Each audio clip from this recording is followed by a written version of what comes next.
오늘 전시에 대해서 소개 좀 해주시죠. 네, 이 전시는 제가 2년 전에 여기 대관을 해서 엄마의 현재 상황이 담긴 그런 모습들을 그리면서 엄마 일생을 한번 돌아봤으면 어떨까 해서 엄마 젊은 시절 모습도 그리고, 그 다음에 어머니가 81세에서 한 5세 정도, 짧은 기간이지만 제가 사드린 그 스케치북이랑 크레파스 색연필로 소일 삼아 그림을 그리셨는데, 언젠가는 제가 그 같이 전시를 하자는 약속을 했었는데 그 약속도 좀 지켜드리고 싶고, 더 시간이 가면 안 되겠다 싶어서 하게 된 전시입니다. 그럼 어머니 작업을 이렇게 결심하시면서 네. 어려운 점은 없으신가요? 지금 좀 엄마가 그 인지장애라고 하나, 치매가 한 4, 5년 전부터 시작이 돼가지고 지금 그림도 못 그리시거든요.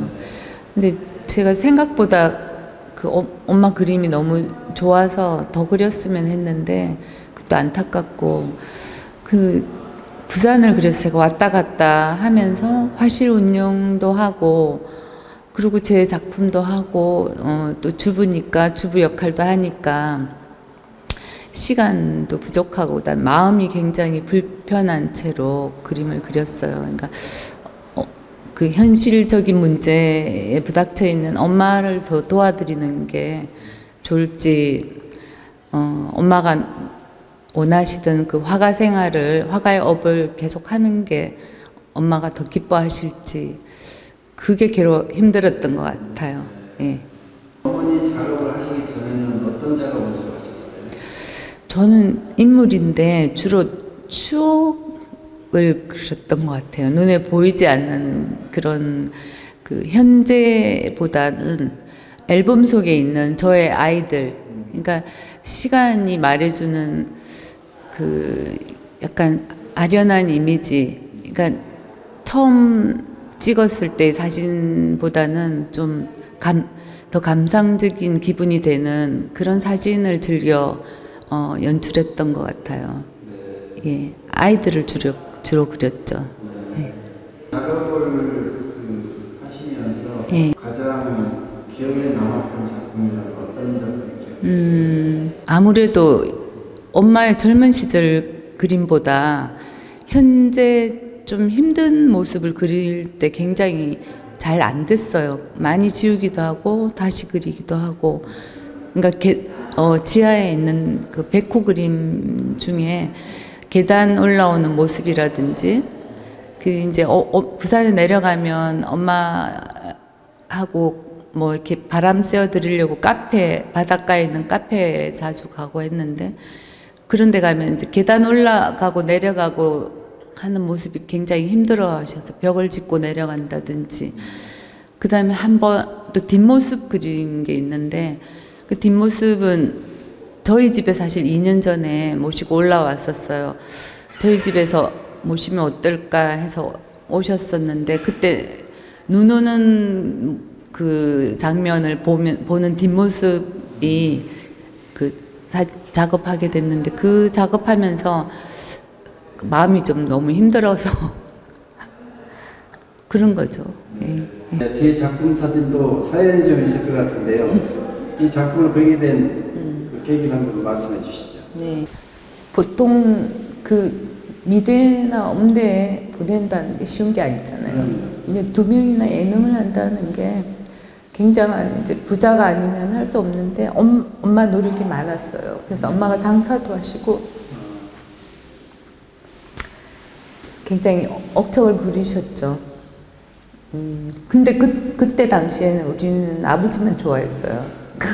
아버지가 이제 서랍을 예대 이제 문창과 출신이라 시 전공을 하셨거든요. 그러다가 이제 사업으로 돌리셨지만 아버지만 존경하고 아버지 말씀을 좋아하고 엄마는 너무 현실적이고 극성 맞으니까 엄마가 인기가 없었어요. 엄마의 그 제 평가가 너무 늦게 이루어진 거예요. 지금 이제 이 정도 저도 나이가 들고 엄마가 연세가 저 정도 되고 기억도 없어지고 그러니까 엄마가 사실 그림을 저렇게 잘 그리는 줄도 몰랐어요. 그리고 사실 엄마가 노래를 굉장히 잘 하시더라고요. 저희들은 우리가 이제 문학 그 예술적인 감성을 아버지한테 이어받았다고 생각을 했는데 엄마는 그게 가려졌던 거죠. 이 작품도 사연이 있는 작품 같아요.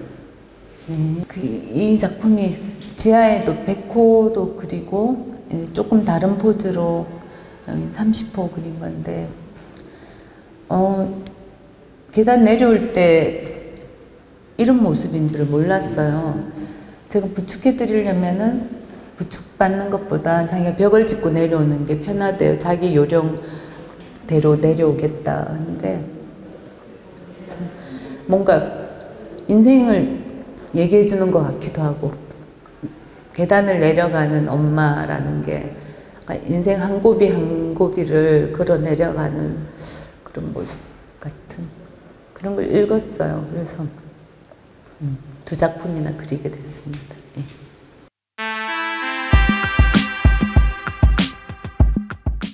어머니도 작품을 하셨었는데 예. 또 따님의 작품을 보니까 어떠세요? 그거는 내가 딸한테 따라갈 수 없지만도 그래도 내 딸이 이렇게 잘하니 항상 허무했어요. 부푼 가슴이 허무해가지고 기분이 좋고 남한테 자랑하고 싶고 그랬어요. 이 작품에는 네. 오래된 작품도 있고 애완이 서려 있는데 그 옛날 생각도 나고 그러신가요? 예, 그렇죠.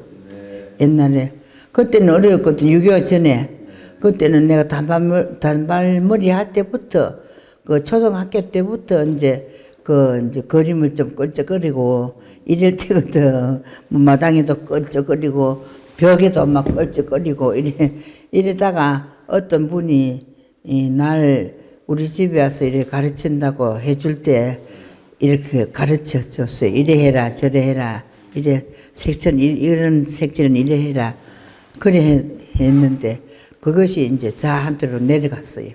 나는 그만두고 딸을 가르쳐야 되겠다 이래가지고 그랬습니다.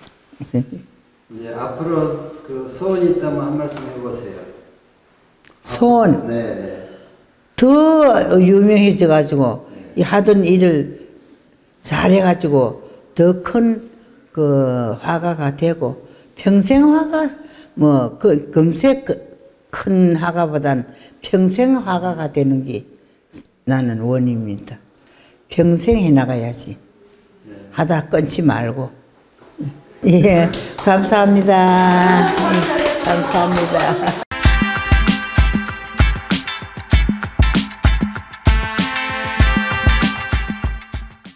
네, 뒤에 작품은 또 특별한 작품 같은데요. 네. 소개 좀 해주시죠. 네, 일단 엄마가 지금 서 있는 장소는 어떤 상상 속의 장소가 아니라 엄마 아파트 앞이었어요.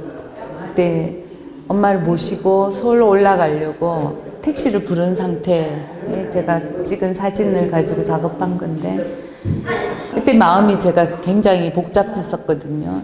엄마 기억이 점점 이제 없어지고 있고 굉장히 또 불안해 하셨어요. 1년 전부터 해결을 했는데 원래 살던 40년 된 아파트에서 그냥 사시면서 요양사님을 모셨어요. 그래서 그 요양사님이 같이 잠을 잘 수 있는 분을 모셨는데 그게 이제 아파트에서 모기지론으로 다 해결이 돼서 그래서 그 또 좋은 요양사님이라 엄마하고 잘 맞고 괜찮은데 이때는 아무것도 해결된 게 없는 상태에서 고쳐도 어떻게 해야 될지 모르겠고 일단 저랑 서울로 올라가자 이러고 하는데 너무 불안해하고 완전 그냥 세상 밖에 내던져진 아이같이 떨고 있는 그런 상황을 그 혼란을 엄마의 혼란을 한번 표현해 본 그런 작품입니다. 예. 그러면 앞으로의 계획에 대해서도 한 말씀해 주세요. 제가 제일 큰 빚을 갚았으니까 엄마한테 마음의 빚과 엄마의 그 수고에 대한 그런 빚을 갚는 그림을 그려봤으니까 조금 더 자유로운 마음으로 편안하게 그동안 익히고 연구했던 그런 여러 가지 기법을 가지고 인물만이 아니라 좀 더 편안한 그림을 그리고 싶다는 그런 계획을 가지고 있습니다. 네, 마지막으로 본인 소개 한번 해주시죠. 네, 저는 그 부산 동아대학교 회화학과 서양학과 출신인데요.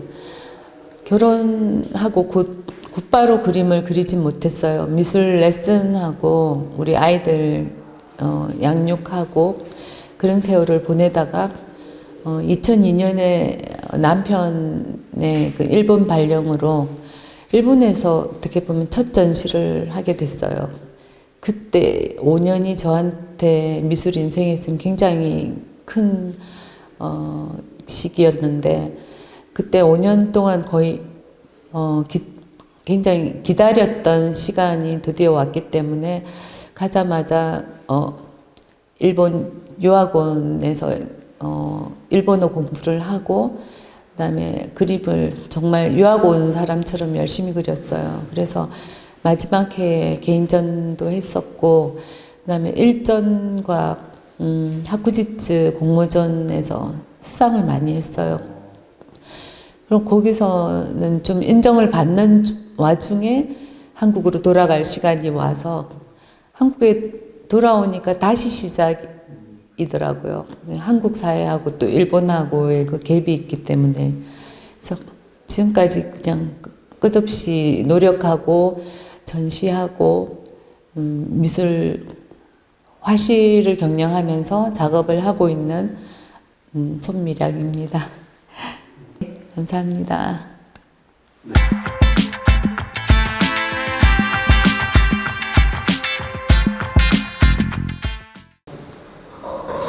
손 작가는 인물 중심으로 작업을 해오고 있습니다. 근데 이번 전시 같은 경우는 어머님에 대한 어떤 일기 형식의 그런 전시입니다. 어머니는 누구에게나 어떤 사랑과 행복과 따뜻한 뭐 이런 낱말들이 떠오르는 그런 존재인데 그 어머니라는 특정인을 소재로 해서 그림을 그린 그런 전시회가 아마도 없었지 않나 이렇게 생각이 됩니다. 이번 전시에서 특별히 눈여겨보아야 될 부분은 기법적인 다양성이라고 할 수 있습니다. 이게 이제 작품을 쭉 보면 아시겠지만은 구체적으로 사실적으로 표현한 작품이 거의 없습니다. 거의 흐릿하게 몽환적이고 약간 애매모호한 그런 표현들이 많은 것은 이러한 표현을 통해서 내면 세계를 우리가 들여다볼 수 있게 됩니다. 사실 구체적인 사실적인 그림은 시각적인 이해로서 충분하기 때문에 내면을 들여다보기가 쉽지 않은데 이렇게 모호하게 처리를 하면은 그 이면에 인간의 감정이라든지 또 의식세계 이런 철학적인 그런 접근이 가능하게 됩니다. 그런 의미에서 이번 전시가 좀 더 많은 작가들 그리고 많은 미술 애호가들이 관람을 해서 인물화에 대한 어떤 새로운 시각, 새로운 관점을 가질 수 있는 그런 기회가 되기를 바랍니다. 감사합니다.